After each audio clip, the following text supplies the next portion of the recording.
Hello students, good morning. I'm Pramod Kumar Rajput, guest lecturer, Girls Polytechnic,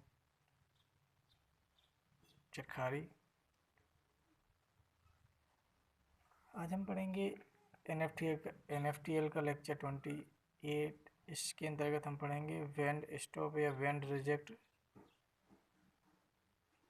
filters और उसका क्या response होता है। तो जिस फिल्टर में स्टॉप बैंड के अंतर्गत आने वाली आवृत्तियों को अटेन्यूएट करके रोक दिया जाता है, जबकि उस बैंड से बाहर आने वाली आवृत्तियों को पास कर दिया जाता है, बैंड स्टॉप फिल्टर कहलाता है। यह दो प्रकार का होता है, नैरो बैंड रिजेक्ट जिसे हम नोच फिल्टर भी कहते हैं, वाइड बैंड रिजेक्ट फिल्टर। तो हम इसमें पहला डिस्कस करते हैं, नैरो बैंड रिजेक्ट या नोच फिल्टर। इस प्रकार के फिल्टर का सरलतम रूप प्राप्त करने के लिए बैंड पास फिल्टर से प्राप्त आउटपुट को इसकी इनपुट में से घटाया या सब्ट्रैक्ट किया जाता है। बैंड पास फिल्टर के आउटपुट में से इनपुट को घटाने की विधि दिखाई गई है। इनपुट सिग्नल है ये VN पास बैंड फिल्टर से गुजारते हैं इसे, और यहाँ पर सब्ट्रैक्ट, यहाँ का जो इनपुट है इसे फीडबैक के माध्यम से सब्ट्रैक्ट को दे दिया जाता है और फाइनली आउटपुट प्राप्त होता है। तो ये नोच फिल्टर का आउटपुट रिस्पॉन्सेस ऑफ नोच filter note responses F0 centre frequency से कम बैंड को पास करता है और हाई बैंड को भी पास करता है, बट जो यहाँ पर प्राप्त हो रहा है वो रिजेक्ट बैंड में आती है, यहाँ की कोई बैंड पास नहीं हो पाती। बैंड पास फिल्टर की आउटपुट इन्वर्टेड होती है क्योंकि उसका वोल्टेज गेन नेगेटिव होता है, अतः हमें सब्ट्रैक्टर के स्थान पर एडर प्रयोग में लाना होता है। नीचे दिए गए चित्र में R1 C1 लो पास अनुक्रिया वक्र तथा R2 C2 हाई पास अनुक्रिया प्रदान कराते हैं। पहले ऑपरेशन से बैंड पास अनुक्रिया मिलती है तथा दूसरे ऑप एम्प से पहले की नेगेटिव आउटपुट उसकी इनपुट में घट जाती है, जिससे नोच अभिक्रिया प्राप्त होती है। नोट बैंड स्टॉप फिल्टर का फलपथ दिखाया गया है। इसमें ये जो पहला फिगर है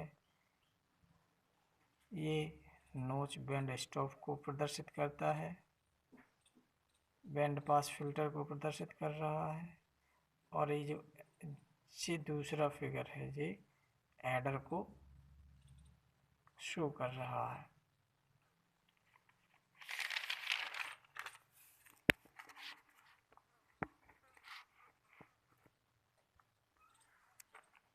दूसरा क्या है, वाइड बैंड रिजेक्ट फिल्टर्स। इसमें एक लो पास फिल्टर, एक हाई पास फिल्टर और एक एडर को प्रयुक्त करके बनाया जाता है। इसके डिज़ाइन करने में यह आवश्यक है कि हाई पास फिल्टर की lower cut off frequency FCL जिसे कहते हैं, लो पास फिल्टर की अपर या हाई फ्रिक्वेंसी से काफ़ी अधिक हो, जबकि लो पास फिल्टर व हाई पास फिल्टर के वोल्टेज गेन बराबर हों। ये figure wide band reject filter circuit का दिखाया गया है, जिसमें VN जी कैपेसिटर, रेजिस्टेंस, इसके नॉन इन्वर्टेड टर्मिनल पर कैपेसिटर तथा इसके पे रेजिस्टेंस लगाया जाता है। यह हाई पास फिल्टर को शो कर रहा है, ये ऊपर वाला, और ये low pass filter. High pass filter क्या हाई फ्रिक्वेंसी को पास करता है, ये लो फ्रिक्वेंसी को पास करता है। जब ये दोनों को एडर के माध्यम से हम जोड़कर आउटपुट प्राप्त करते हैं।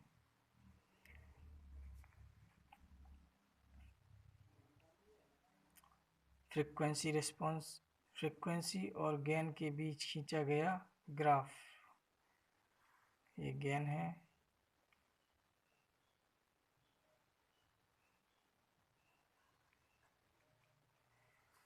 -3 dB एफ सेंटर फ्रिक्वेंसी को स्टॉप बैंड पास, यहाँ से जितनी सेंटर फ्रिक्वेंसी से कम फ्रिक्वेंसी को भी पास कर देता है और हाई फ्रिक्वेंसी को भी पास करता है, बट जो बीच में होती हैं इन दोनों के वो स्टॉप करती हैं।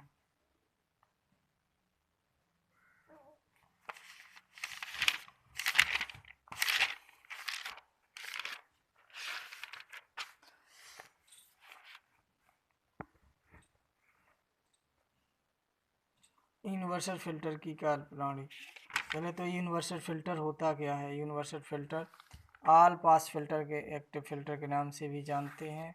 यूनिवर्सल एक्टिव फिल्टर का उपयोग प्रायः बैंड पास फिल्टर के समान ही किया जाता है, परंतु इसमें लो पास तथा हाई पास भी प्राप्त की जा सकती है। इस फिल्टर में एक समिंग एम्पलीफायर तथा दो इंटीग्रेटर्स का उपयोग किया जाता है। Integrators first order low pass filter के समान कार्य करते हैं। नीचे दिए गए फिगर में समिंग एम्पलीफायर तथा इंटीग्रेटर कैस्केड में कनेक्ट किए गए हैं, जिससे एक द्वितीय क्रम का फिल्टर बनता है। द्वितीय क्रम का फिल्टर मतलब इसमें आरसी सर्किट 2 होंगे और पोल की संख्या 2 होंगी। फिल्टर की सेंटर फ्रिक्वेंसी दोनों इंटीग्रेटर के आरसी परपथ द्वारा निर्धारित होती है। यह एक यूनिवर्सल एक्टिव फिल्टर है जिसमें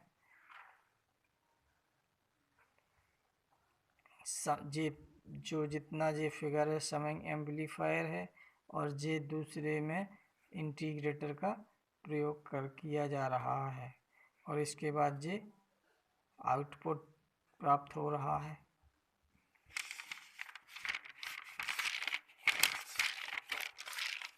अब करेंगे हम कार्यप्रणाली की बात। कार्यप्रणाली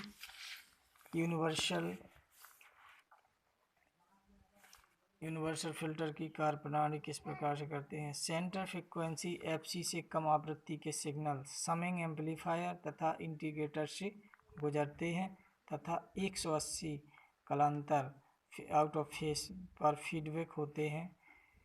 इस प्रकार फीडबैक सिग्नल तथा इनपुट सिग्नल एफसी से कम सभी आवृत्तियों के लिए कैंसिल हो जाते हैं। जैसे ही इंटीग्रेटर्स की लो पास रिस्पांस कम होती है, फीडबैक सिग्नल शून्य हो जाता है, जिससे इनपुट बैंड पास आउटपुट पर प्राप्त होती है। आवृत्ति जो एफसी है वो सेंटर फ्रिक्वेंसी के बराबर होती है। एफसी से अधिक पर लो पास रिस्पॉन्स समाप्त हो जाता है, जिससे इनपुट सिग्नल इंटीग्रेटर में नहीं रह जाता। यूनिवर्सल ऑल पास फिल्टर का ये रिस्पॉन्स है F C is equal to F naught, जो सेंटर फ्रिक्वेंसी है, एफ और गेन के बीच खींचा गया ग्राफ फ्रिक्वेंसी रिस्पॉन्स ग्राफ कहलाता है। एफ सी से जितनी भी जे लो फिल्टर के लिए है और जे यहाँ से हाई फिल्टर के लिए है। तो ये बेसिकली यूनिवर्सल फिल्टर की कार्यप्रणाली है, जिसमें हम देख पा रहे हैं कि लो फिल्टर और हाई पास दोनों के जो है जो इनको पास नहीं करती और ये सेंटर फ्रिक्वेंसी के आसपास का पूरा ये पास कर देती है। इस प्रकार से यूनिवर्सल फिल्टर की कार्यप्रणाली देख पा रहे हैं कि इसमें सेंटर जो फ्रिक्वेंसी है जो कट ऑफ फ्रिक्वेंसी के इक्वल ही होती है। Thank you for watching video.